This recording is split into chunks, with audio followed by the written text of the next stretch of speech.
දැනට මාස 6කට විතර කලින් හිටවපු කුරුඳු පැල ටික දැන් ටිකක් ලොකු වෙලා. ඒ ටිකේ කැලෙත් තිබුණා. මං ඒ ගමන් මේ සතියේ ඉන්න ගමන් කැලේ ටික සැස්සා. දැන් මේ වගේ තමයි තියෙන්නේ.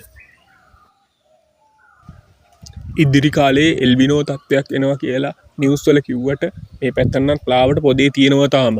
ඒ නිසයි සැස්සේ. පැවුම තදර ඇල්ලුවොත් නම් කොහොම වෙයිද දන්නේ නැහැ. වල් කැලේට යට වෙලා තියෙනකොට කුරුඳු පැල ඉක්මනට ලොකු වෙන්නේ නැහැ. එලි කරලා හොඳට අවු වැටිලා තියෙන්න ඕනේ. ඒ නිසයි සැස්සේ.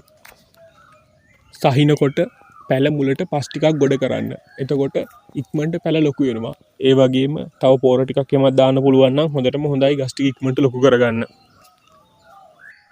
ඔයාලටත් කුරුඳු තියෙනවා නම් මේ විදිහට සහැලා එහෙම එලි කරලා තියාගන්න.